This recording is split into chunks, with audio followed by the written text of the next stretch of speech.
Good morning, all of you. My name is Rajesh Govindraj. I'm a faculty of Geography here at Vision IAS. So the first thing, so for those who have given their mains this year, okay, the 2020 mains. So I would say really all the best to all of you guys. All of you have given the mains in one of the toughest situation. ना तो पहले lockdown, then the covid issue and the exam got postponed, है ना, prelims got postponed, mains got postponed, and even in this winter time also I can understand the pain all of you have gone through in these peak winters, particularly in the northern plains, in Delhi and other centers of northern plains, where you might have experienced one of the very cold temperatures. You had to go early in the morning and right over there in very cold temperatures, and I can see that even in many of the students were saying that they were not able to start writing. मतलब लिखने में बहुत दिक्कत हो रहा था the beginning, है ना. So you have gone through a lot this year, at least the guys who have written the mains of 2020. So for that, so all the very best. You have done a really good job, all of you who have written this. Fine. So please share your experience, whoever have written mains, okay, whoever is watching this right now.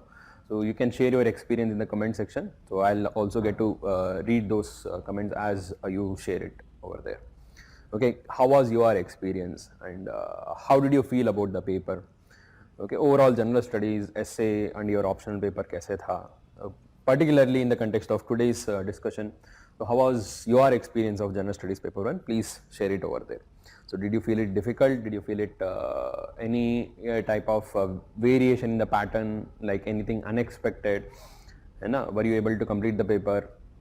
So whatever your experience is, just please share it here. And so other than that, so whoever has given the mains, so I would say please take some break. You have done a wonderful job. You have prepared in one of the toughest situations and you have appeared. So now take some break, okay, and please don't do over analysis of whatever happened, what should be the cutoff, result कब आएगा, तो UPSC और delay कर सकता है क्या, will it come earlier, will it come later. So that's entirely in the hands of UPSC. We have seen if UPSC wants, so it can release the results within 15 days, जैसे prelims में हो गया था. हो भी सकता है, ना भी हो सकता है ना, क्योंकि there is again the forest exam coming up and they will have the other pending exams to be conducted, so there might be some delay. So overall we might be expecting around March, है ना, March first week, second week, depending upon again depends upon UPSC. So don't worry much about when it is going to come and what should be the expected cutoff, because nobody can exactly predict it as it is, है ना. इतना ही cut off होगा, इतना ही इसी दिन में result आने वाला है, ये सब चीज़ें don't go behind that, that's a waste of time. So I would say please take a good break from your study schedule.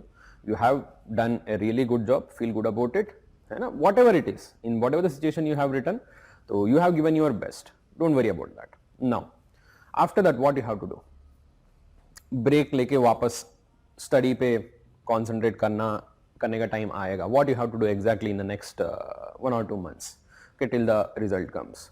So I would say please concentrate on your hobbies.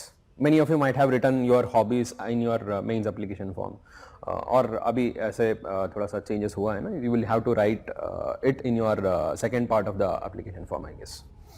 So please concentrate on those hobbies which you want to tell in your interview, है ना. So that is going to be really helpful. Many of you might have practiced that long back and उसके आदत छूट गया होगा, you might have lost the touch with that. So in that context, please rejuvenate such hobbies and try to concentrate on that and try to do something, okay, because you really cannot bluff in front of the UPSC board saying that you have done it while you have not actually done it. Okay, don't do such things. Now you have time, fine, and try to read something other than the actual UPSC textbooks, the so-called UPSC textbooks. That is going to be very helpful for your interview. है ना. For example, take example of current affairs also. Current affairs you usually read Hindu newspaper or any of the magazines, है ना. So try to go beyond that and try to see some more live discussions, Rajya Sabha TV discussions होगा, or any other articles, है ना, any other articles, any other magazines which is interesting as well as thought provoking, and it should be something analytical which drives your opinion, है ना, which will help you to develop the opinion about particular issue. That is going to be very important. So trying to concentrate on those current issues where your opinion is required. ऐसे fixed opinion नहीं होते. For example, the farm laws, है ना, what exactly your opinion on this, that is going to be very important in your interview stage. So this period is really helpful for that, if at all you can make use of it. Fine. So you can do that and थोड़ा सा आराम से करो. You have time 1 or 2 months, but ऐसा भी नहीं है कि you will take a total holiday for 1 or 2 months and just come back to the preparation mode once the result comes. So that is going to be a bit of blunder, because I would say you would totally lose the touch with the UPSC thing and all. So again, you will have to hurry up in your preparation, because they might call for interview any point of time. So that is all about those who have given the paper, and of course in the session you will also see, we will give the analysis from our end. So what exactly is the meaning of each and every question, and how we should approach that question, and what should be the brief answer about that. We'll discuss all those things, so you can see by yourself whether you have done it in that particular direction or not. And आप check कर सकते हो. So other than that, those who are watching this and are going to appear in the next year or the coming year, okay, 2021 or 2022, whoever is going to appear. So for them, what is there in this session? So I would say it's basically about the trend analysis. Okay, trend analysis compared to the previous few years, how this year paper has changed, or is it the same pattern which they followed, or is there any change in the trend in which the type of questions asked. Okay, first you have to see what is the total weightage of each section and what type of questions are asked, whether it is more oriented towards the static part or more oriented towards the current part, or what is the difficulty level, whether it was easy, moderate, difficult, which level in which level they are asking, and are there any tricky parts like language may, or in terms of understanding the important keywords. And this is going to be very useful for those who are going to appear in the next time, particularly 2021. Okay, whoever is going to appear in the 2021, तो आपके लिए तो prelims अभी बहुत पास में है, उसके बाद में मेंस भी पास में ही है, इतना भी दूर नहीं है. So this is going to be very helpful. You can reorient your strategy, reorient your preparation in these particular lines which is in the required direction of UPSC. Okay, so we'll go to that. I'll also try to give how it has changed from the previous few years, how the questions were asked in the previous years and how the questions have been. Fine. So that is about those who are watching and those who are going to give next years.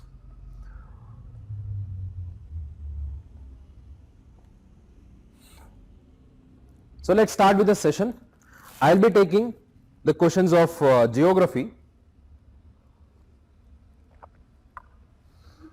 and in paper 1 we have the section of art and culture, modern India, geography, and then society also, and of course we have world history. This time there were no questions from world history, but that will be dealt separately. I am going to restrict my session only to geography. The next faculty will be taking the further sections. Overall, the difficulty level or the nature of paper 1, okay, as per my opinion and as per the students who have given this exam and with whom I have spoken to, the overall general talk is that the paper is not that difficult. Okay, the paper is not that difficult and it is approachable. Okay, I would say approachable. Why approachable? Because it's not like without even preparation you will be able to answer this. You need a preparation, but at the same time you need practice and you need a presence of mind to answer this in the examination. Fine, but it is not a very difficult paper. Many of the questions were expected, many of the questions were from the static portion, and many of the questions are also linked to the current affairs.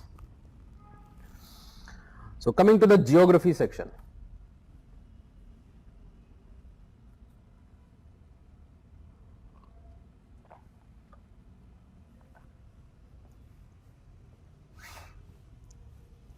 So this is the entire syllabus of paper 1.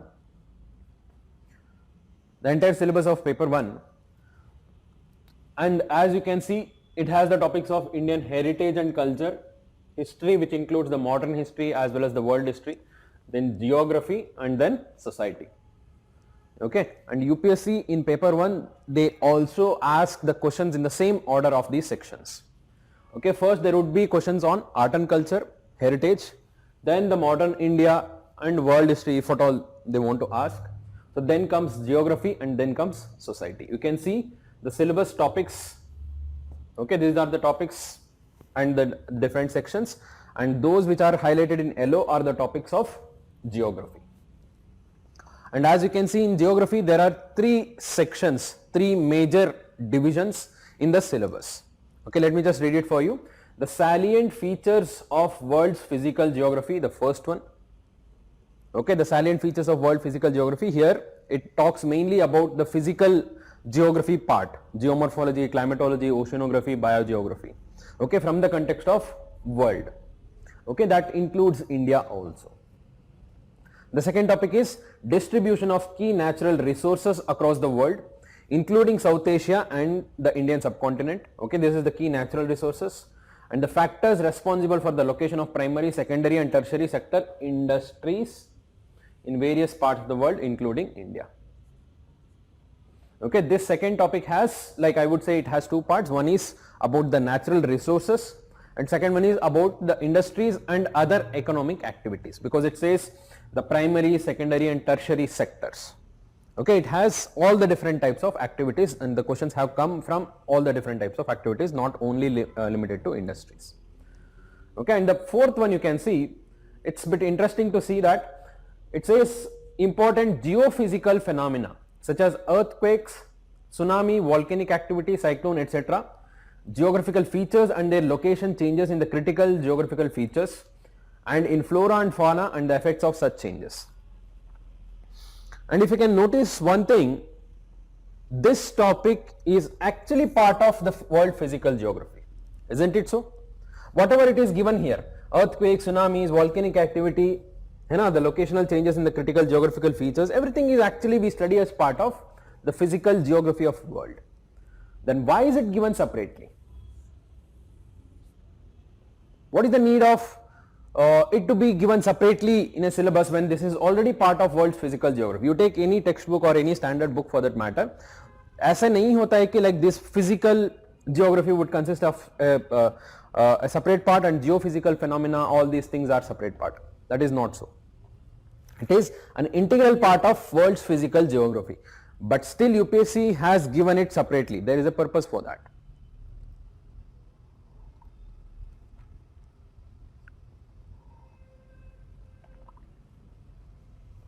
It is UPSC's way of telling you that this is a very important part of geography. Why? Because it is more related to the current events which are happening, like earthquakes, tsunami, volcanic activity, cyclones. These are the most current events, and other than that, these are more relevant in the context of the climate change, global warming, the changes which we are experiencing in terms of the flora, fauna and the critical geographical features. So that is more relevant in the current issues of global warming and climate change, isn't it so? So that's why UPSC has specifically said you have to read it separately. And if you see the previous papers, this section has one of the largest number of questions in the entire geography. Okay, in the entire geography overall breakup, this section has the largest number of questions. So overall we can say we have to study geography from both the world and India's perspective. That is majorly the physical geography has more relevance and economic and human geography we have, because here it is specifically said that you have to read about the natural resources and the economic activities. So if we divide the entire syllabus of geography into the different topics,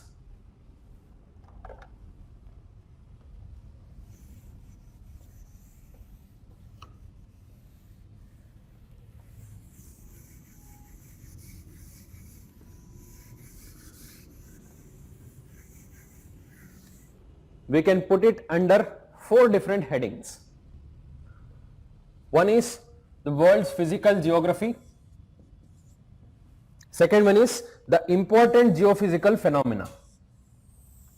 Okay, of course this is part of the world physical geography, but I would say these are the topics which are more current related, okay, current applicable to the current scenario.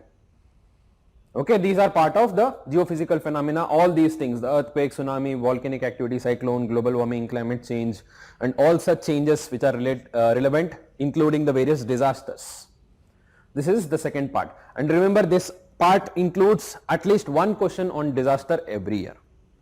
Okay, you might think disaster management is part of paper 3, but still definitely there would be one question, one or two questions every year. Fine, that is from this part. And the third one, natural resources. Okay, I am separating this because usually people don't study these natural resources separately in geography. They will just study the different industries and different aspects of the application part. But they forget to study these natural resources separately. That's why I am mentioning it as a separate part, distribution of key natural resources. So that includes all the types of natural resources, most importantly water resource. Okay, nobody studies water resource specifically, but you can, if you see the previous patterns, there would be definitely one question on water resource. Is saal bhi tha. Okay, so that is water resource, the minerals resource, forest resource, and the other energy resources, all the type of resources, oceanic resources, these are resources which you have to study separately. And other than that, the activities, primary, secondary, tertiary activities, we will say the different economic activities, which includes agriculture, industry, transportation, communication, all other aspects related to geography. That is the application of geography, which is the economic geography. So these are the four different sections under geography.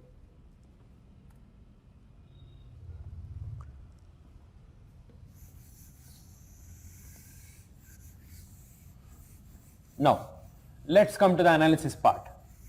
I told you what exactly is there in geography syllabus, so that it will be easy, for those at least who are going to start their preparation, or at least who are those who have already started their preparation.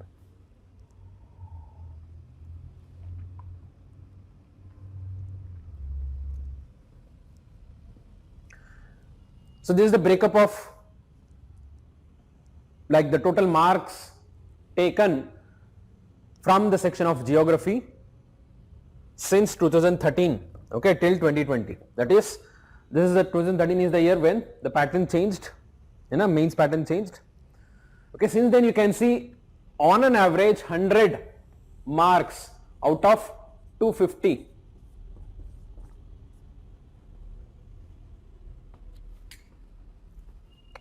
Hundred out of 250 is directly from geography section. Okay, 2017 May there is 115, and in between there were few years where 85, 75, 80, but on an average you can expect 100 marks in total, and this is one of the highest in the entire general studies, I would say. Okay, of course polity governance bhi hai, but polity governance mein kya hota hai, like it's more the difference would start to, the boundary will start to become bit blur, because exactly yahin pe polity hota hai, yahin pe governance hota hai, and wo sab cheeze batana mushkil hai. But geography you can pinpoint, and these are the questions, and this is the entire section, and in the entire paper 1 you can see that this is the maximum highest proportion of marks. Fine, and we can see many of the students could not manage time. That's because geography questions comes in the end. So you have to strategically answer in the order in your preference. You don't have to start from question number 1 and end in question number 20. So if you feel that you will take more time in geography and you can write a better answer, please start with geography. Wherever your strong areas are there, you can start over there. You can choose the order in which you want. Aisa nahi hai ki you have to start from the question number 1 always. Fine, and since this is a major section, those who are going to appear in the next year, please keep that in mind. So don't lose the questions just because of shortage of time. So that is one of the biggest blunders. Now, so this is a major section. In prelims, many of the students were complaining geography में questions नहीं आया था. Okay, geography में questions आया था. The questions were there, but direct geography questions were less. Okay, around 8 to 10 questions only. But geography has more application part in environment and agriculture section. है ना? So where you can use the geography knowledge, but in mains it is direct. There were 4 questions in 10 mark, 4 questions in 15 mark. Okay, total of 100 marks, and this has been the trend in the last few years.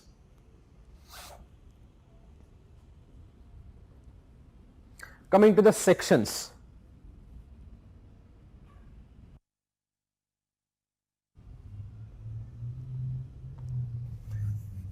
So we demarcated 4 different sections.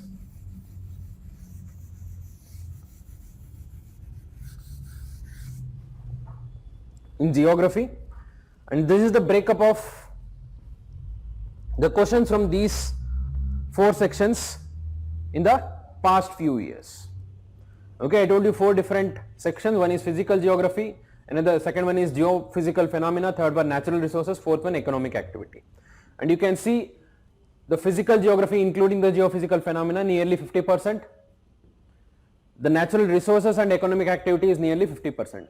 In that, the economic activities had 27% and the natural resources there 25%, and majorly it is the geophysical phenomena which is 38% of overall. Okay, so other than the geophysical phenomena, other than those topics which are included in the geophysical phenomena, we have very few questions asked from the physical geography part. Okay, that is only 10% till now. Okay, you can understand that major questions are coming from the geophysical phenomena in the last few years. Fine. So let's see the trend this year. Is it the same trend? The question pattern which was asked, the number of questions from different section, is it the same trend? Let's see that. So I told you there are 4 questions. So these are the 4 questions from 10 mark and 4 questions from 15 mark, total 8 questions.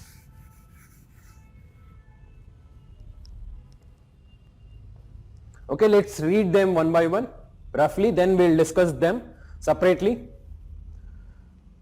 Question number 4, discuss the geophysical characteristics of circum-Pacific zone. Okay, this is directly part of geophysical phenomena. है ना? The changes related to earthquake, volcanism, all those things, that is the core part of it. The second one, the process of desertification does not have any climatic boundary, justify with example, which is again part of geophysical phenomena. Okay, in this current context of changes which are happening in the critical locational aspects, that is what is geophysical phenomena. Third one, how will the melting of Himalayan glaciers have a far-reaching impact on the water resources of India? So melting of Himalayan glaciers, again the changes which are happening in the critical locational aspect, that is geophysical phenomena.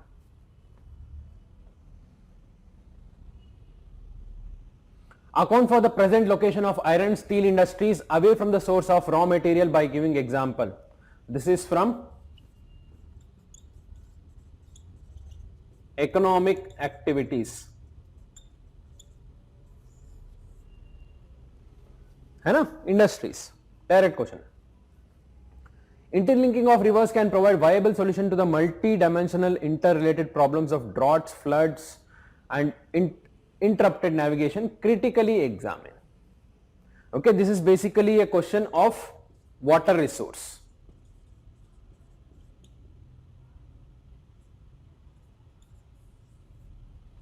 Okay, it's a water resource question. One of the possible solutions for the issue of water scarcity in India. Next one, account for huge flooding of million cities in India, including the smart ones like Hyderabad and Pune, suggest the lasting remedial measures. Okay, this is again part of the geophysical phenomena. है ना? Next, India has immense potential of solar energy though there are regional variations in its development, elaborate. Okay, this is part of resource. Examine the status of forest resources of India and its resultant impact on the climate change. This is again a direct part of resource, vegetation.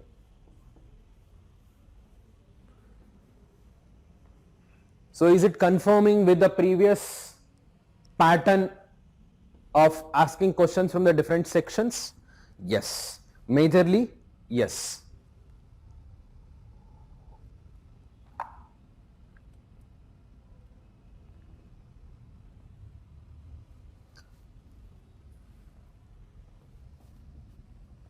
So this year there were no questions from the direct physical geography other than the geophysical phenomena. There were 4 questions from the various geophysical phenomena in the context of current issues like melting of glaciers, droughts, floods, all those things. Natural resources, 3 questions and only 1 question from the economic activity, that is iron and steel industry.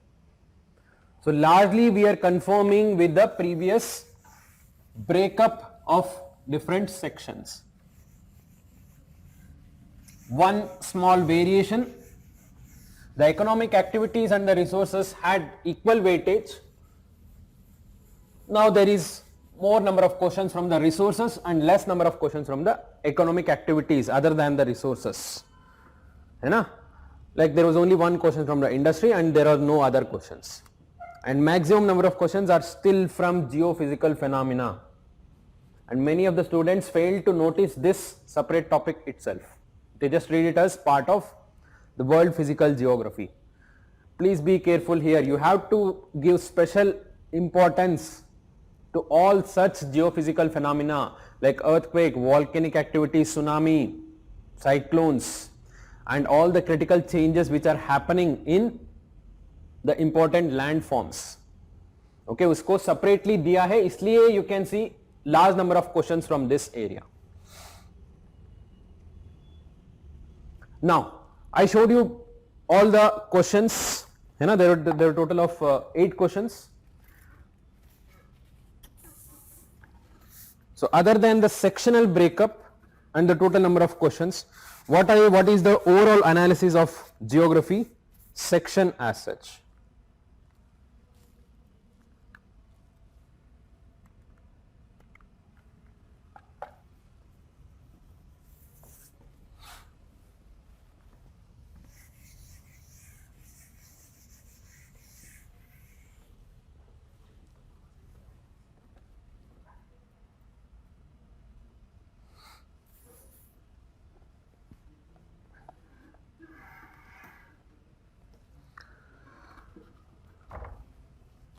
Overall you can see all the questions are approachable.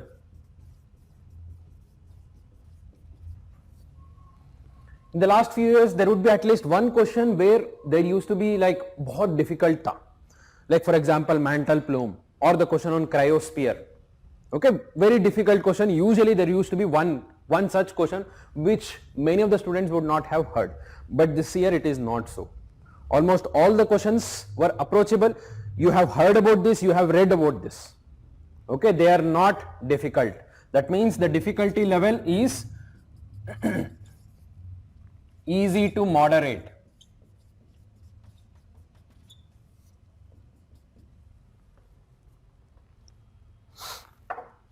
It is not tough, it is not difficult. Language. If you can see the question language, the language of the questions in geography section, usually till now the pattern is, it is direct and simple. Direct and simple, because most of the geography question, the topic itself is descriptive. You have to describe something which has already happened. It is not something prescriptive. The way questions are asked in governance or the polity, or the economics or environment, जैसे prescriptive questions होता है. It is not so. Geography is description. That is what is geography, right? It is the description of earth. So geography is basically, the questions are pretty simple and direct. This is the usual trend. This year also the major questions have a pretty simple and direct language except few traps. Some of the questions, the language was bit important. Okay, here it was direct with some traps. So what are the traps? Let me just show you. Okay, take this example.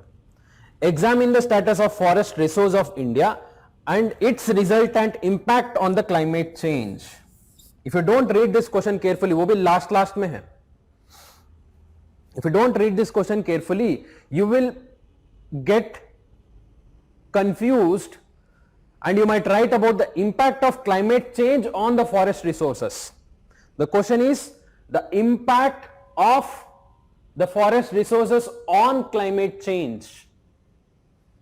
ये थोड़ा सा tricky part है ना? You don't give attention, you might make a mistake here. Let me show you another one.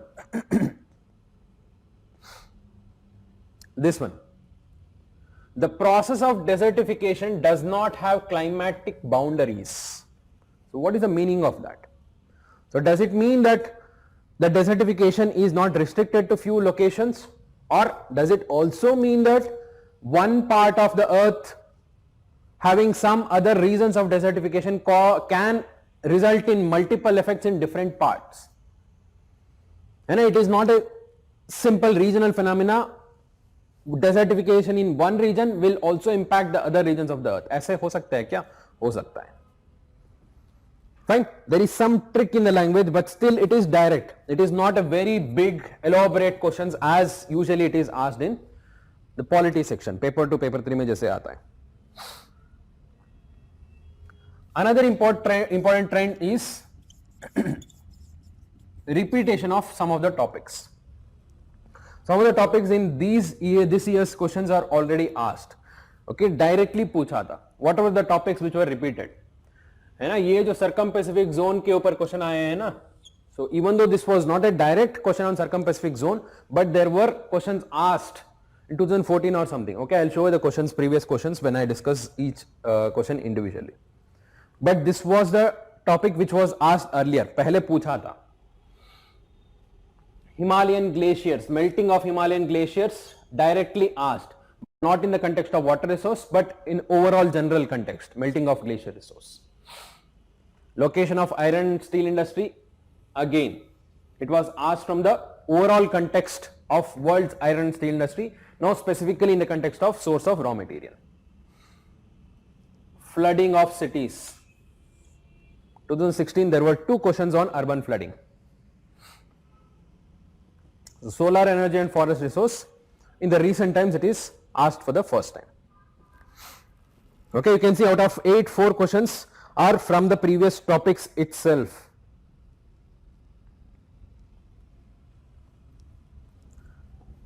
Another pattern which you can observe is many of them are current oriented. Many of the questions are current oriented. That means it is not just a direct static part of geography. Okay, only few questions are there which is directly from the static part. Circum-Pacific belt हो सकता है या iron steel हो सकता है. Other than that, many of them are applicable in the current issues or the current developments. है ना? You can see melting of Himalayan glaciers. Interlinking of rivers has been news in the recent times. Flooding हर साल होता है. That too in the recent times in majority of the cities, Bangalore, Chennai, Mumbai. Solar energy was in news because of Paris Agreement, and we are giving a special emphasis on development of solar resources, solar energy, and forest resource to hai hai because of the State of the Forest report which was released in December 2019. है ना? Can you see most of them are currently applicable, whether it is desertification. हाँ, desertification तो important है ना. Desertification, that's mainly because UNCCD conference happened in New Delhi, है ना. So almost all of them have current relevance and are more application oriented than a direct geography static based question. Now in this context, what are the sources which you have to follow? Is it sufficient if you follow the traditional sources? I would say no. Do you have to read any other sources other than the traditional NCERTs? Do you have to read any specific textbook? I would again say no. Because for the type of questions they have asked, definitely you need the knowledge of basic geography. That is, you can get it from NCERT. NCERT class 11 and 12. There are 2 books in 11, 2 books in 12. In addition to this, GC Leong is also considered as a standard source. And for economic geography, 10th standard ICSC, that is total geography. This is considered to be a standard one because the 12th, which has mainly about the human and economic geography, is not very updated. You might not get much information about the economic aspects. That one you will get it from ICSC total geography. So these are considered to be the standard source, plus in addition to this, some of the topics from Savindra Singh. Okay, why am I mentioning Savindra Singh? That's mainly because we have seen the importance of the section of geophysical phenomena, okay, which is part of geomorphology and climatology. So there you have to read some of the things in bit detail. Okay, थोड़ा सा detail में पढ़ना पड़ेगा. I'm not suggesting you, all of you, to read Savindra Singh for general studies. That is not my point. My point here is you have to read some of the topics in bit depth, because whatever it is given in NCERT, it is not totally sufficient. पूरा 100% वहीं से पढ़ के लिखूंगा, ऐसे नहीं हो पाएगा. Best example was the question of mantle plume, which came 2 years before. That was not there in NCERT, right? So such type of important topics, please read them from Savindra Singh. Otherwise, you don't have to read everything of Savindra Singh, only the important ones. But is this sufficient? No. In addition to this, you have to read geography from the context of application. Okay, from the context of application in the real world. You see any phenomena, whether it is floods or desertification or the melting of glaciers, please try to link it with the geography. Whatever you have read from here, please try to link it here. That is how you have to approach geography. Okay, it is no more a static subject. It is more relatable to the current affairs. Fine. For that, I would suggest you to read some magazines like Down to Earth, where you will read some articles related to geography, and please link geography with environment and disaster management. It is very, very important. The border between geography and environment has become more blur. Both are very interrelated. Same goes with disaster management also. And in addition to that, I would say please read the editorials related to environment, disaster management and geography. That is going to be very helpful for you. Other than this, you don't need any other new sources. Thinking एक नया book पढ़ूंगा उसमें सारा cover हो गया है, ऐसे तो नहीं है. I could not find at least any such things related to the sources. So this is the overall analysis. So let me take up the questions one by one. So do you have any queries? Please raise your queries in the reply section.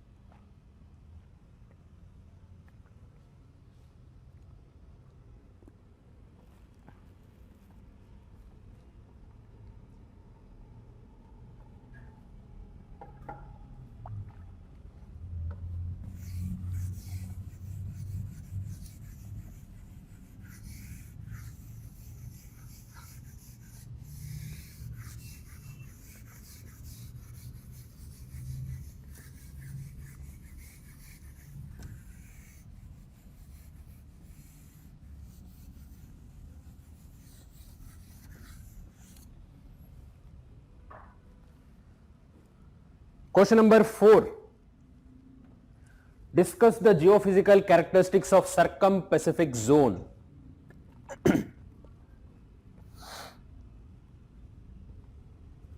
Discuss the geophysical characteristics of circum-Pacific zone. I would say this is one of the direct question which is directly from the static source. Okay, whatever is given under 11th NCERT, Fundamentals of Physical Geography, is sufficient to answer this. You don't need much more sources for this. This is one of the pretty direct and easy questions, I would say.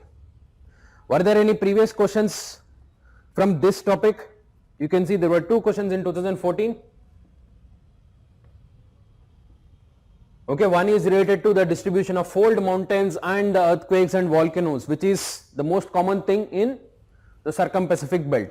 Okay, roughly you can relate to the characteristics of that particular region, the Circum-Pacific belt. This is almost same.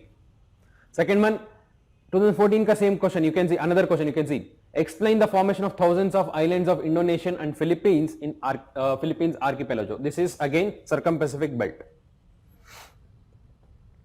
which is the western part of Pacific Ocean. The questions were repeated.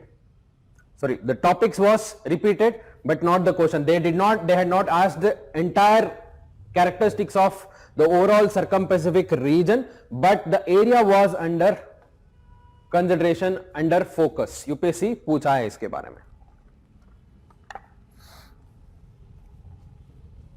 And the question is pretty simple and direct. You can write 3 pages, 4 pages of answer. Now the trick is you have to write this in 1.5 page or 2 pages within 150 words because it is asked in 10 marker.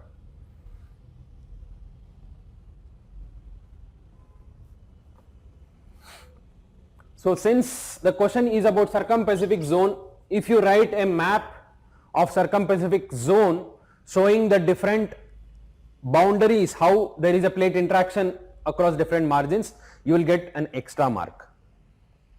Okay, this is one such question where the map is expected. If you write the map, you will get an extra mark, otherwise 1 mark is deducted. Okay, of course you don't have to write the entire world map here, only the part of the Pacific region, towards the eastern side the North America, South America, towards the western side the Asia coast and the Australia. This would be sufficient. You don't have to show the Atlantic Ocean and Indian Ocean. Yes, you have to practice world map, that is very much required here. Now what is the structure? Introduce your answer with describing something, describing about Circum-Pacific zone. What exactly is Circum-Pacific zone? This is the zone surrounding the entire Pacific Ocean, which is very famously known as the Pacific Ring of Fire, because it is surrounded by volcanoes and the zones of earthquake all along. This is roughly horseshoe shaped region because नीचे तो नहीं है ना, towards the southern end, towards Antarctica there are no trenches and there is no subduction here, but towards both north, east and west, all the regions we have totally surrounded by the trenches, which has the volcanic activity and the earthquake, which is one of the most common thing here. Okay, you can briefly describe this. Then in the next part, describe the characteristics. What are the important characteristics of this particular zone? Okay, rather than roughly writing all the different points, I would say you can describe them under different headings. Like for example, the eastern zone towards the Americas, towards the northern and south Americas, you can write about the boundary of the plate tectonics where there is a collision between the oceanic plate margin and the continental plate margin. Isn't it so? The collision type here is ocean continent. You can describe the entire phenomenon here. What exactly is ocean continent collision? It is the collision of 2 different plates, one being the ocean crust, another being the continental crust. Oceanic crust subducts below the continental crust. Because of the subduction of the oceanic crust, there is some compression happening at the boundary that causes the formation of fold mountains along. Best example, Rockies and Andes. and below this margin the subducting oceanic plate starts to melt and it erupts the magma which comes out along these fold mountains as various volcanoes. We have a continuous chain of volcanoes along Andes as well as Rockies. Give some example. Remember, examples are very, very important in geography. That gives extra marks for you, and each and every single marks in your mains matters. Fine. And scoring high particularly in paper 1 means value addition. Content सबके पास में रहता है. Everyone will know about this geography history, है ना? So if at all you are writing mains, that means they have cleared prelims. Prelims में तो if at all you have not read these sections, you would not be able to clear it. So how are you different from all other people, 10,000, 12,000 people who are writing mains? You should add value to your answers. Write maps, write examples, write facts, and try to add some flow charts. जितना value addition हो सकता है उतना करो. That is how you score well in paper 1. Okay, give some examples of volcanoes. Cotopaxi, Chimborazo, Ojos del Salado, St. Helens. And you can quote all of them. And also, other than the volcanoes, you also have the trench, and along the southern Pacific belt, eastern Pacific belt, we have Peru-Chile trench. Fine. And also near to the margin of California, we have a transform plate boundary. You can also mention about that. And towards the northern and eastern section, western section, we have the margin of plate boundary where oceanic collision is happening, which is bit different from the oceanic continental collision. You can talk about the important characteristics of oceanic collision, where two different oceanic crusts meet. One of the oceanic crusts subducts, and this leads to the formation of subduction zone trenches, and then the rising magma causes the formation of volcanic islands, and along the entire trenches on the other side we will have a chain of volcanic islands which form the arc shape, which we call it as the island arc. Best example, Japan, Aleutian Islands, Philippine Islands. Give the examples of trenches. And again, because of the volcanic activity, there are various volcanoes here in Japan, Philippines, Indonesia. And this is also a zone of intense earthquake activities.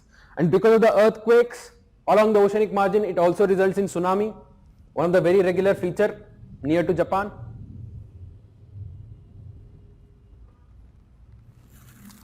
And you can also describe the southern part. People forget to describe the southern part. And you can see towards the southern part there is a mid-oceanic ridge. Oceanic ridge towards the Antarctic part. There are no trenches, there is no subduction here.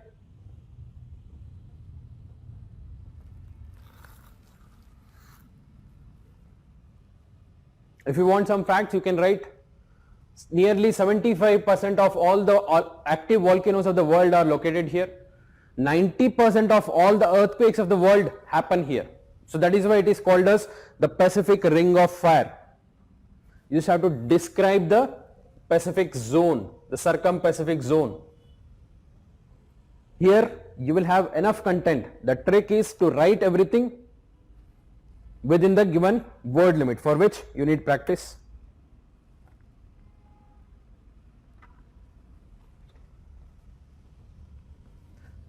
So we have few queries from the students.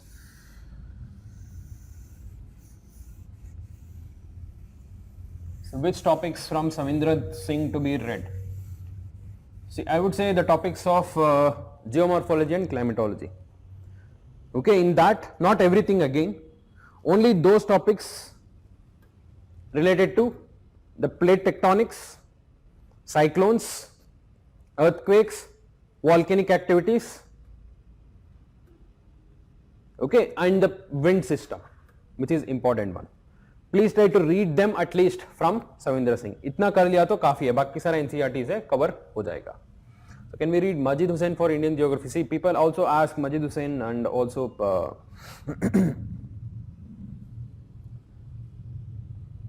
other books for Indian geography. So I would say reading that entire book for Indian geography is not totally profitable because they are very bulky book, है ना? And particularly those who are not having optional geography, they will feel it a bit difficult to remember everything. उसमें selectively पढ़ना मुश्किल है. And that too, I showed you the questions which are coming from the Indian geography. They are more application oriented, more related to the current issues. उसके लिए you don't have to read everything over there. So for that you read the India physical environment 11th standard NCERT. So in addition to that, if you want something more, you can read total geography 10th standard. उसमें India physical भी है. But that thing, like whatever you have read, you should be able to apply, in terms of economic activities and the resources and the geophysical phenomena like floods, earthquakes, volcanism. So then only you will be able to write the answer. Reading Majid Hussain or any other book for Indian geography is not sufficient if you think it is going to be sufficient for everything. है ना? For example, जो resources के ऊपर question आया था, India's vegetation, for that you need the updates from the state of the forest report, तब भी use होगा. Fifth one, question number 5.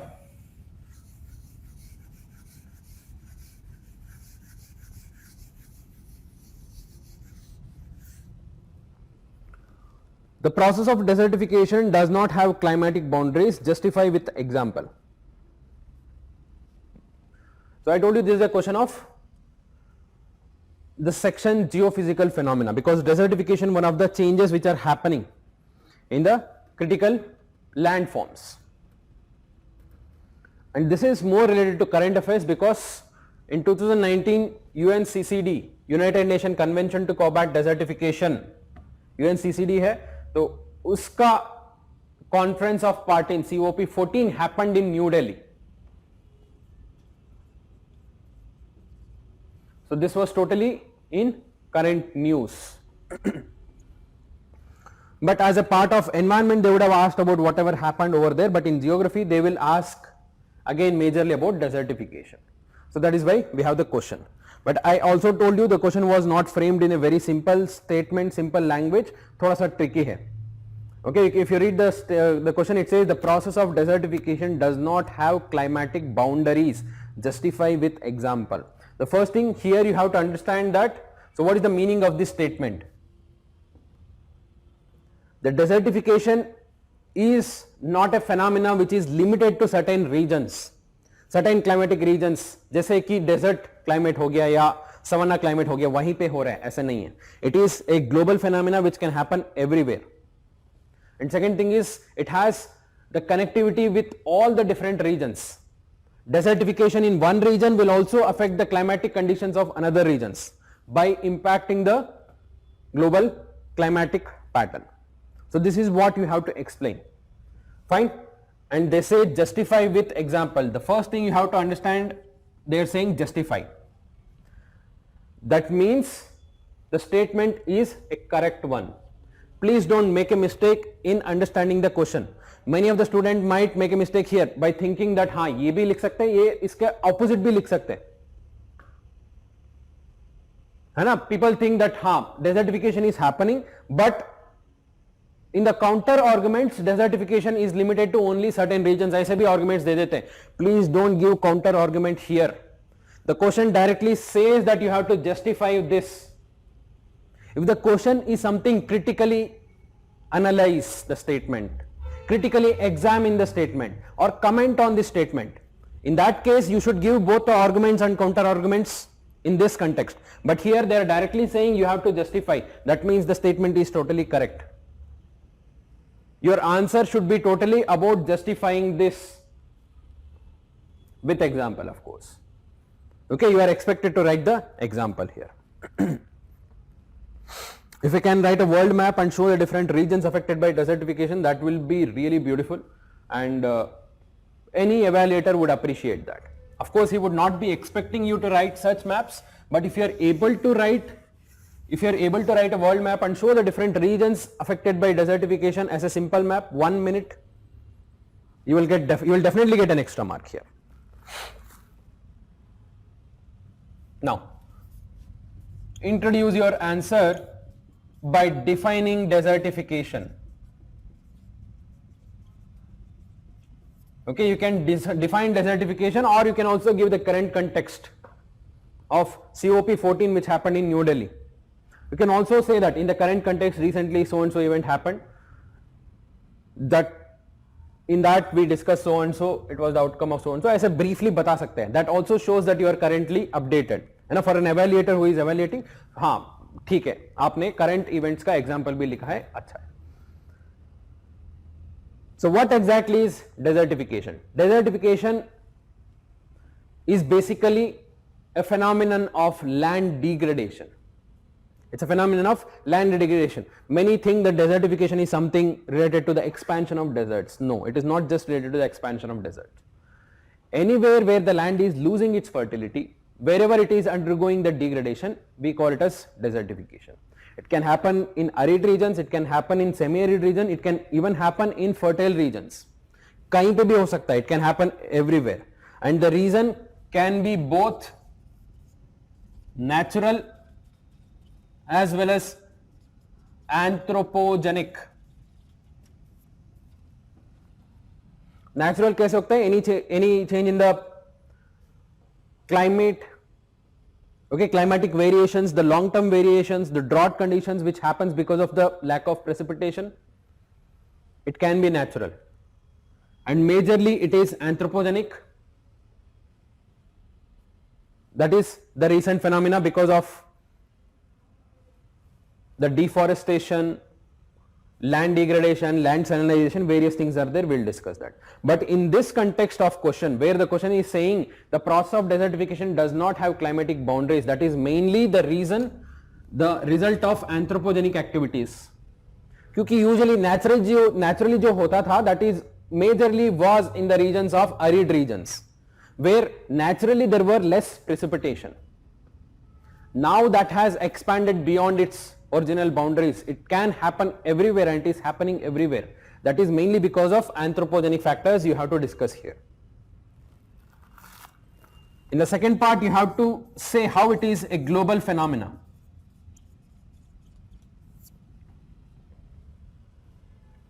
How desertification does not have climatic boundaries. You have to give examples here, very important. 46 out of 54 countries of Africa are under the threat of desertification. Okay, this is as per the IPCC report. 30% of USA, 25% of Latin America are vulnerable to desertification.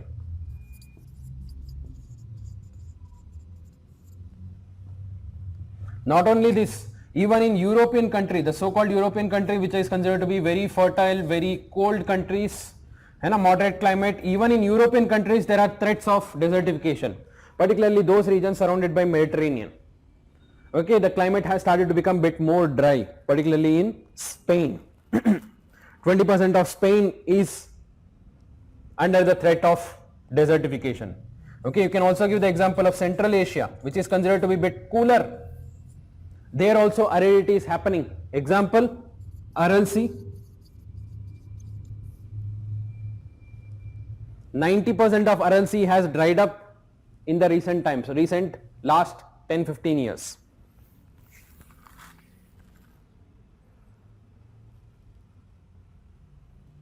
What are the causes? Why is it happening? It's majorly because I told you the anthropogenic reasons, deforestation, land degradation because of erosion, and soil erosion, continuous soil erosion, soil salinization,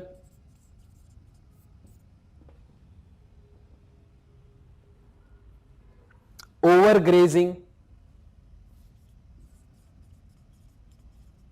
Wherever these phenomena are happening, it is not necessarily it has to be in desert regions. It can happen anywhere. Wherever these phenomena are active, they are under the threat of desertification. Anywhere you take, and this is a global phenomenon. This is not limited to any particular region.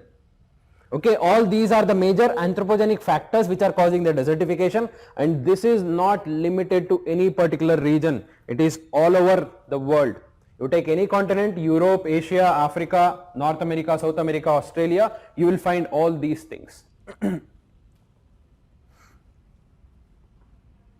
And we are also seeing the extreme events, extreme climatic events like heat waves, cold waves,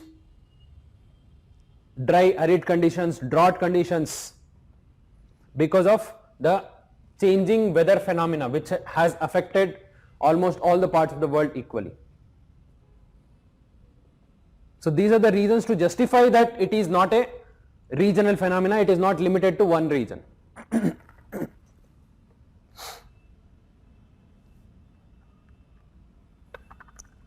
Question number 6.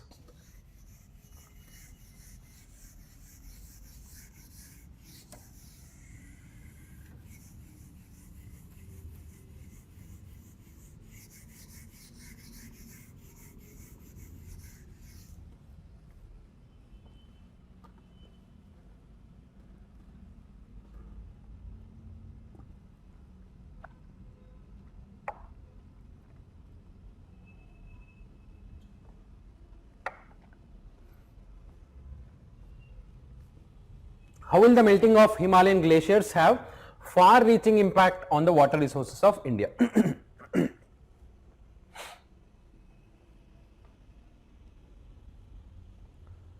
So this is a direct question, it's not that difficult in the framing, in the language. You can see what is the impact of Himalayan glaciers melting on the water resources of India. Okay, you have to directly discuss about this. Was it asked, any of this topic asked? Yes. 2014, you can see the question, bring out the relationship between the shrinking Himalayan glaciers and the symptoms of climate change in Indian subcontinent. Okay, of course it is bit different, but the topic was melting of Himalayan glaciers, and this was in news in the last few years continuously. You can see this was the news article, melting Himalayan glaciers, what's at stake and how it will impact us. Okay, recent article. And this one majorly talks about the Himalayan rivers. So this is a topic which was currently in news.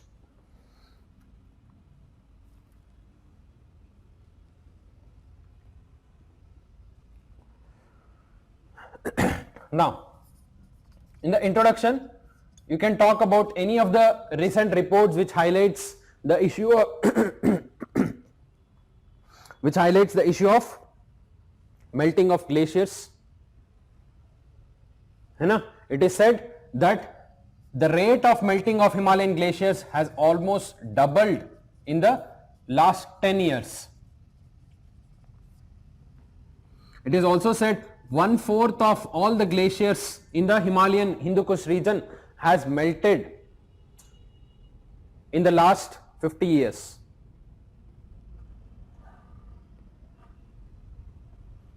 And this is one of the very important issues which are being highlighted by almost all the reports, IPCC report or any other international assessment talking about the glaciers. They all talk about the issue of and the far-reaching effects of the melting of Himalayan glaciers. Okay, now we will introduce the topic with some statement, some fact about the melting of glaciers. Now what is the main body of the answer? How it will impact the water resource specifically, not in general. You cannot talk about everything. Your answer should limit to the impact on water resource. Please keep that in mind. What is the impact of melting of glaciers on the water resource? First impact, you can talk about the rivers of Himalayan drainage system. We have a huge Himalayan drainage system, Ganga, Brahmaputra, Indus, and most of them derive their waters from the glaciers of Himalaya. So with the increased melting, it can cause the impact in two different directions. In the initial parts, it will increase the water levels in these rivers because of the higher rate of melting. But in the long run, it will decrease because the rate of melting of glaciers are more higher than the rate at which the glaciers are freezing back during the winters. So maybe within a short period of time, within few years, the glaciers will melt to that extent that they all become small and they are not feeding these rivers sufficiently. In addition to this, it is an important source of water during the dry season, particularly where Indian subcontinent is majorly dependent upon monsoon, which derive their water resource from the monsoonal rainfall. But during the dry seasons, November, December, January, February, during the dry seasons, all these rivers derive their waters from the glaciers. Now when the glaciers melt, the water availability during the dry seasons will also reduce.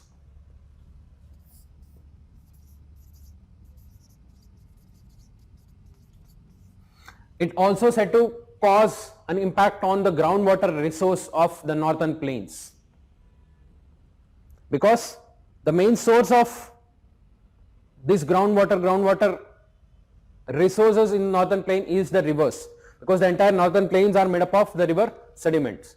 When the water, even if it is increasing the short run, the flow of water increases. It will not seep very easily.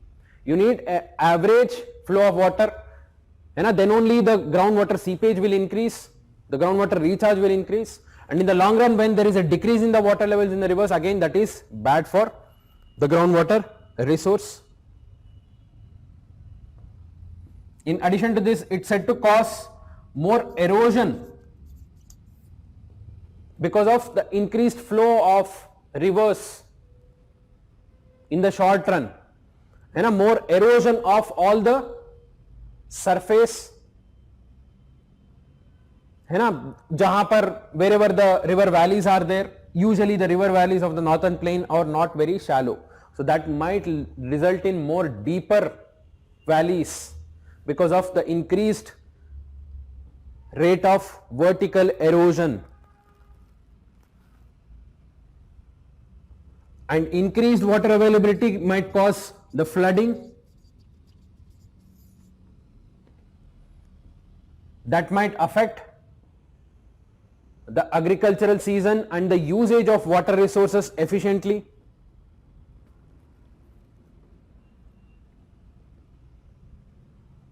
And this will also impact all the other water bodies like lakes and wetlands, which derive their water sources from the excessive flooding.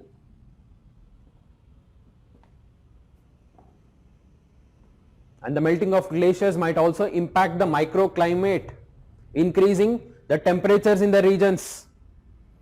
It might cause more extreme temperatures, hotter summers, cooler winters.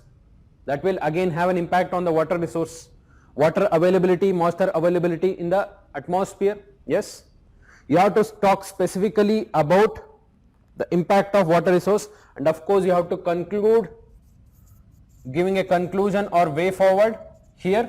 This is important because we are just discussing the issues. Please conclude that this is a very urgent issue to be given priority by the government, or talking about the various initiatives which are already taken in this context.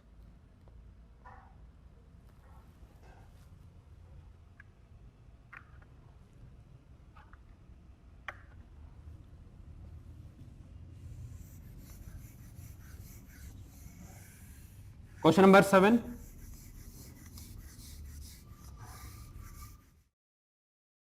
ये तो direct question है from the industries. I told you in 2014 there was a question, account for the changes in spatial pattern of iron steel industry in the world. This was in the context of world. What about the present question? Is it in the context of world or India? Account for the present location of iron steel industry away from the source of raw material by giving example. It is not specifically mentioned that it is in the context of world or India. So you have to give the examples from both. You should not restrict your answer to only India. Fine. And most importantly, there is a tricky word here. The question says account for. What is the meaning of account for? Account for means you have to give the reasons. They are not asking you to describe the distribution of iron and steel industries away from the raw materials. You have to give reason why there is a distribution, why the iron and steel industries are located away in the recent times. They are not located near to the raw material. That is the question. Please give importance to this part. Account for. It is not account of. You can introduce the answer by talking about iron and steel industry.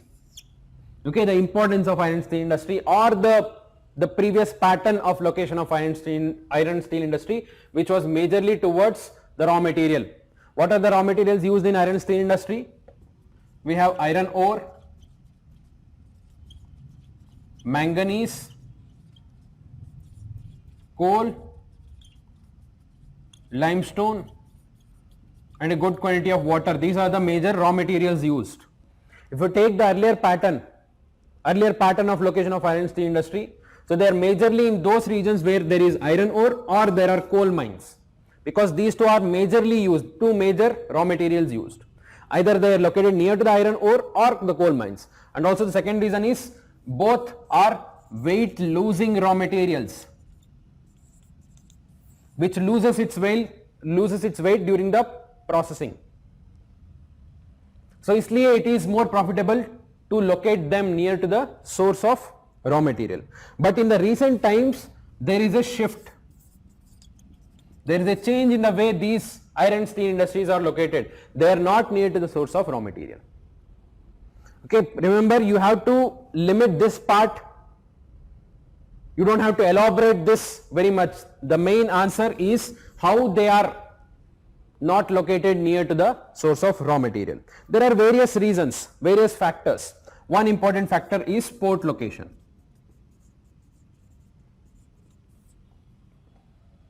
Okay, near to, in many places, best example Visakhapatnam, or in Japan, Osaka, Kobe. Okay, they are the best example where there are no iron ore but still there is a steel plant. Okay, why? Because it is easy to import the raw materials required and easy to export the steel. That makes the business more profitable. And port locations, easy transportation links. And another reason can be depletion of raw material. Suppose if any of the iron and steel industries are located near to the coal reserves and coal is not of good quality coal khatam ho gaya because you need coking coal. So it is no more profitable over there. There is no point in locating over there. So again, you would prefer to have coastal locations. India mein we don't have coking coal at all. We have to import. Or it can also be the reason of cost. Best example, USA, Pittsburgh. Pittsburgh was earlier considered to be one of the most suitable location for iron and steel industry. That was called as the iron and steel capital of the world, because it used to source the raw material from the Lake Superior region. Iron ore milta tha, but over the period of time the cost of production has increased. The industrialization, the urbanization has made it more cost for in terms of land, in terms of labor. So now there are no more. Most of the USA's iron and steel industry have shifted downwards towards the southern states. Example, Alabama, the state of Alabama.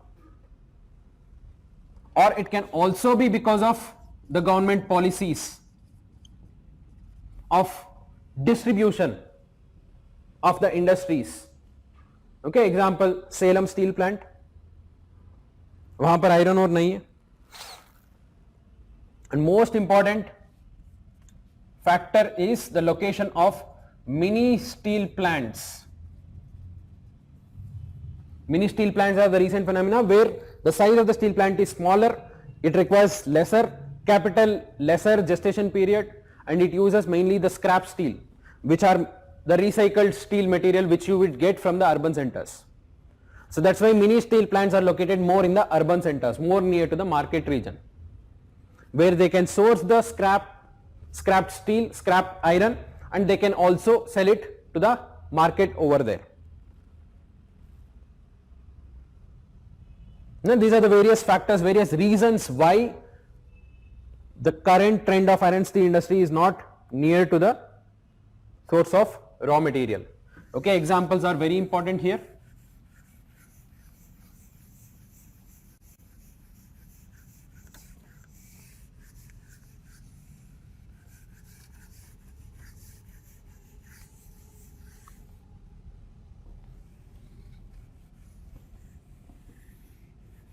Question number 14.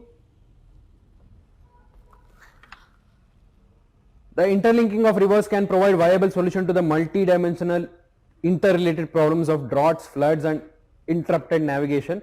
Critically examine. This is another question where you have to give your attention to the keyword. If you miss the keyword, you might write all your answer in one direction justifying the interlinking of rivers. It says critically examine. That means you have to give both the arguments and counter arguments, saying that yes, this will leads to the solution of various problems. Problems यहीं पे दिया है, floods, droughts, interrupted navigation, ये सारा solve कर देगा. But at the same time there are also other problems and you have to conclude because you are critically examining. Should we do this or not? This is one of the very static question of water resource. Introduce your answer with the idea of interlinking of water resource, interlinking of rivers in India. The idea of interlinking of rivers was not a new one. This originated during the British time and that was developed and given a proper shape by K.L. Rao.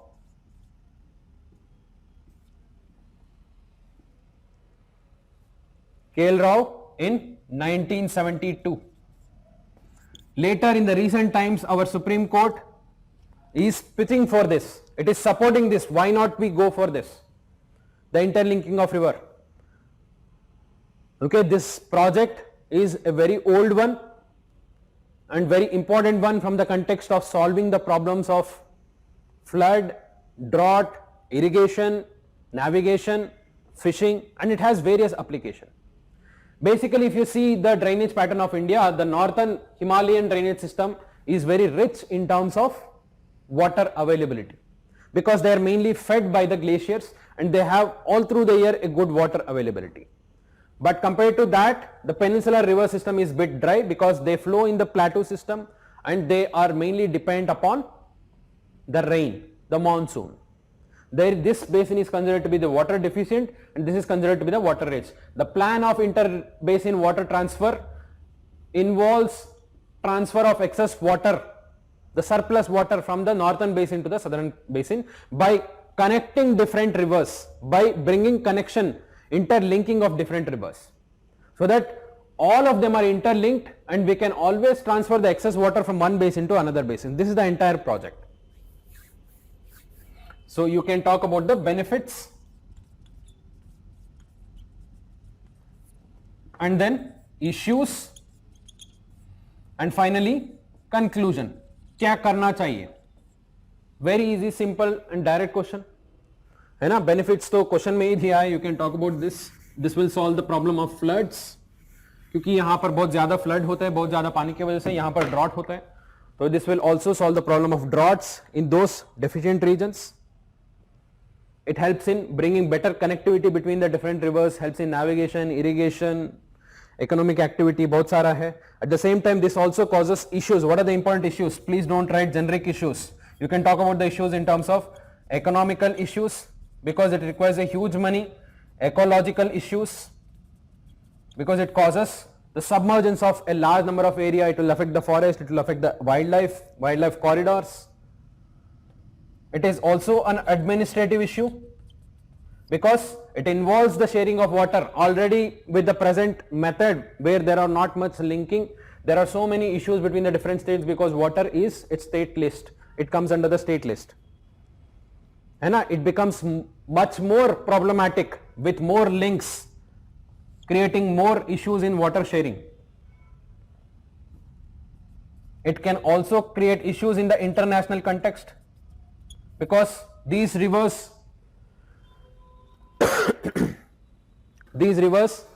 are not just limited to India. Ganga river flows into Bangladesh. हमने excess water ले लिया तो वहां पर issues होगा. Same goes with The Indus system, of course, the lower rivers we can make use of it completely, but we cannot completely divert, है ना, वहां पर भी issues होगा.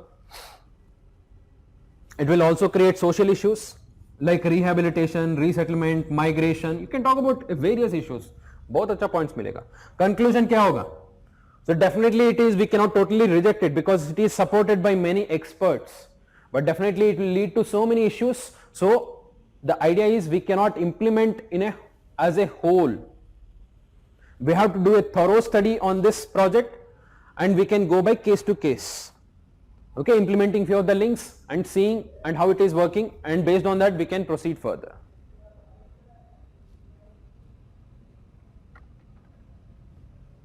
Question number 15. I told you this is a repetition question. Already आया है 2016 में 2 बार आया था. Once in paper 1, once in paper 3. The same issue. Urban flooding. Account for huge flooding of million cities in India, including the smart ones like Hyderabad and Pune. Suggest the lasting remedial measures. Again, the question is about account for. It is not account of. You don't have to explain very widely कहाँ पर flooding हो रहा है. You have to explain the reasons with example. Why it is happening. Okay. The focus here is the reasoning.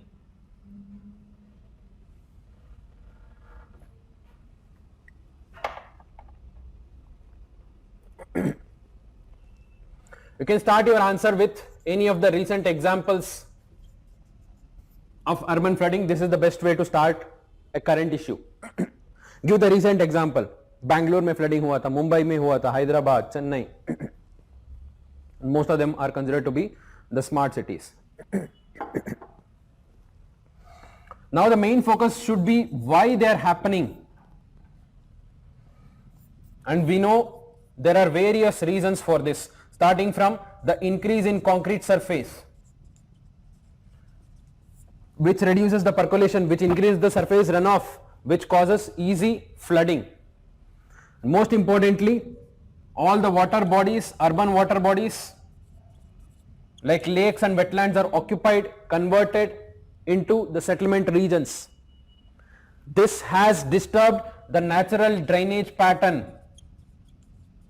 which was existing for thousands of years. Just because abhi humne aa gaya, so we have disturbed everything. That definitely causes the impact in the long run as well as short run. Abhi to dikh hi raha hai.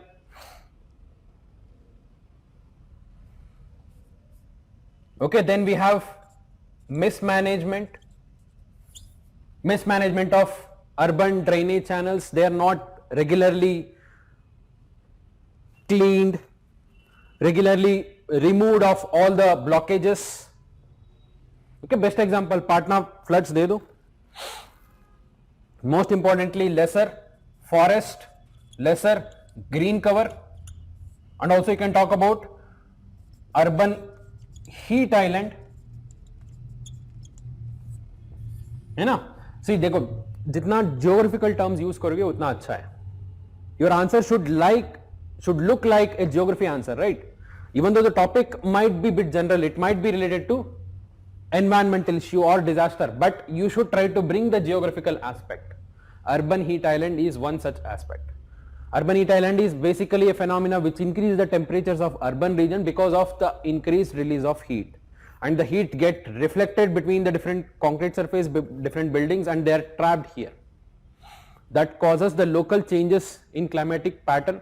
Because of more heat, it might cause comparatively bit higher precipitation in select patches. So what are the lasting solutions?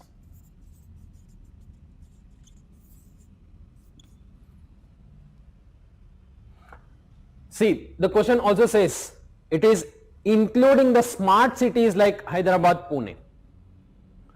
The solution here should be about being smart not only digitally but also environmentally. We are concentrating more about the digitally smart. What about environmentally smart? We should move towards an integrated approach where we are considering all the aspects the economical aspects, digital aspect, as well as the environmental aspects, which makes the cities more sustainable. We should think about more rejuvenating of water bodies, which helps in storing these excess waters, because usually surface runoff ज़्यादा होता है because of the concrete surface, which helps in storing of these water, the excess water which comes over. And we have to rejuvenate all these water bodies which were once upon a time used. Bangalore was once upon a time, it was called as the city of lakes. Now there are only few lakes are left. We have to rejuvenate all of these occupied regions. And you can also talk about the rainwater harvesting. That is a very sustainable method of solving the problem of water as well as reducing the floods. We increase the rainwater harvesting, we increase the groundwater recharge, that increase the water availability, that also reduces the surface runoff. And also you can talk about certain ideas, new ideas like creation of rain gardens. Rain garden is one important measure suggested by NDMA. Creating certain patches with green cover, with soil cover, so that there is more percolation over there. You can give all this, they are all sustainable. And now you should talk in terms of making them smart environmentally, not only digitally. Question number 16.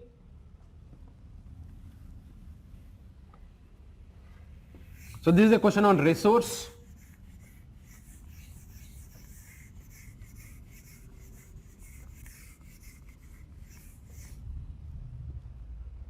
India has immense potential for solar energy, though there are regional variations in its development. Elaborate. There were no earlier questions on solar energy as such, but energy resources uske upar question aaye. We had the question on atomic energy, and we had the questions on various resources, oceanic resources, water resources, and definitely there was one question. This time resources mein there are three questions. एक तो हमने discuss कर लिया water resource, this is solar energy resource, next one and a forest resource. The question says India has immense potential for solar energy, though there are regional variations in its development. है ना, India में बहुत सारा potential है, but it is not developed uniformly. Okay, some of the regions have developed, some of the regions have not developed. And remember the keyword is elaborate. Elaborate is something, you have to elaborate the statement which is already true. Please don't make a mistake again here thinking हाँ इसमें for and against argument देना है. You don't have to give for and against argument everywhere. Read the keyword carefully. If I am saying elaborate, that means this statement is correct. Please give more information on this. Don't write against. Solar energy to pata hai. You can write some facts about solar energy of India. India's total capacity is 5th in the entire world. The total installed capacity of solar energy is 5th in the entire world. And we have done tremendous job, and we have increased the installed capacity by 11 times in the last 6-7 years. And we also have a national mission running, okay, national solar mission, which aims to tap at least 225 gigawatt at least 225 gigawatts by 2022, and we have the target of 500 gigawatt by 2030. This is beyond the obligation of India under the Paris Agreement. Paris Agreement mein we have said only 175, but we are aiming for 225 gigawatt by 2022. And India's potential.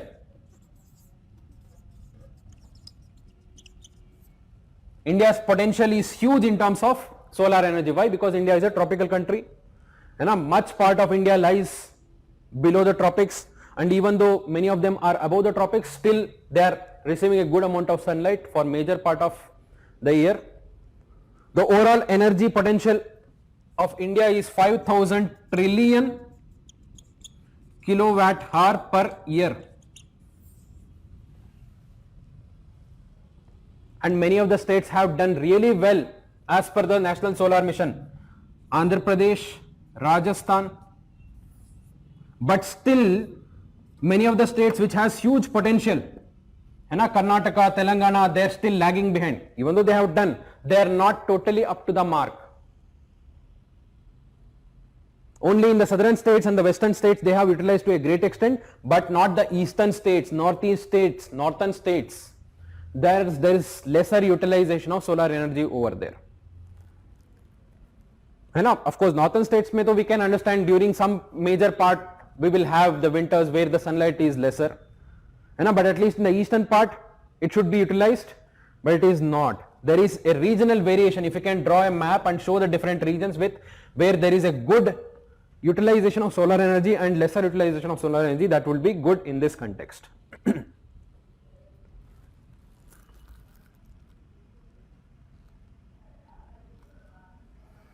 Fine.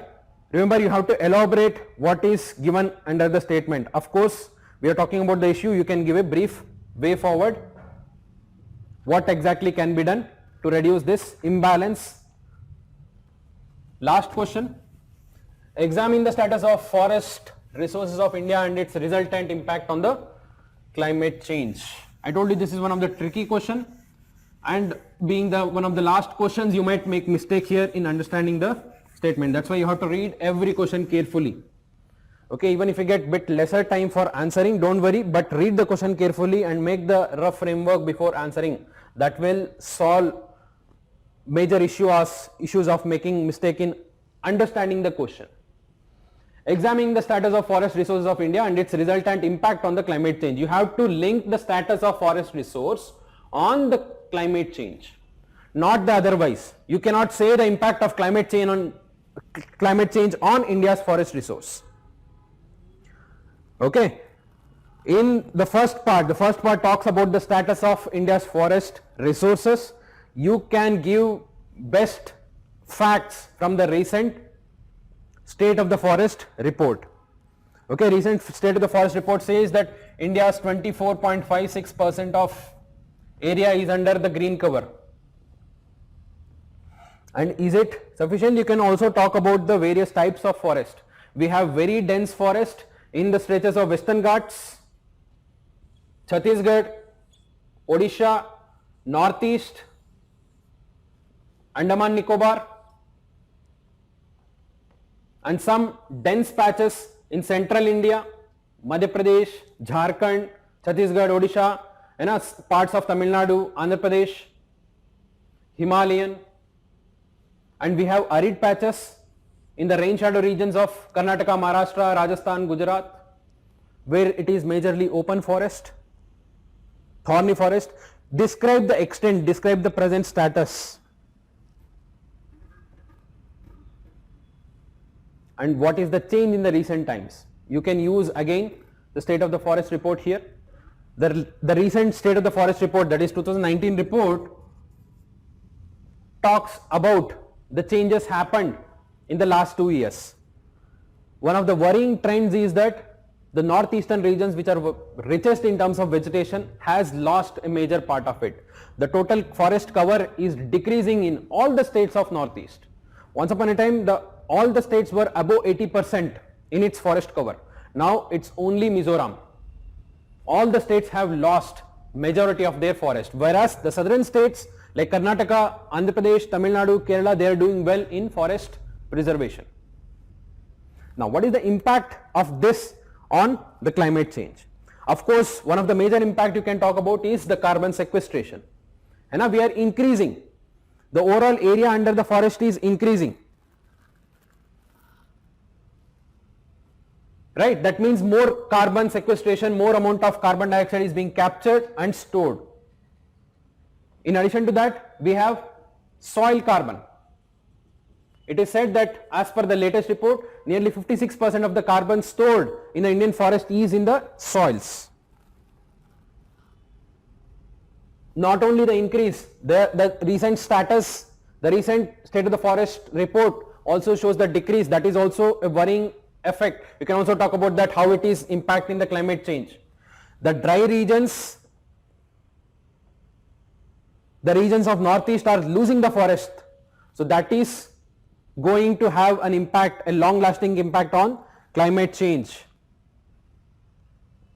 And the type of forest, which type of forest we are increasing? We are increasing plantations, okay, which are done by the forest department or done by the human beings, but the thick forest, the very dense forests are decreasing. That is also something worrisome. You can talk about all this. Remember, you have to talk about the impact of forest resources on the climate change, not the otherwise.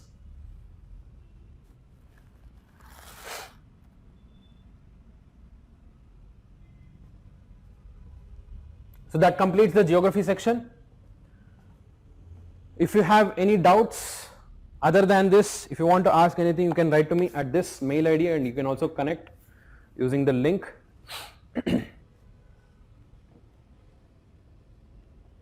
Fine. So let me finish my part. The rest of the things are going to be covered by the next faculty. So I wish you all the best for all of you who have written mains. Okay, I have told you again, please utilize this time effectively, and please don't wait till the result comes out to prepare for interview. That gives you a very less time, because UPSC is going to do it in a bit faster manner.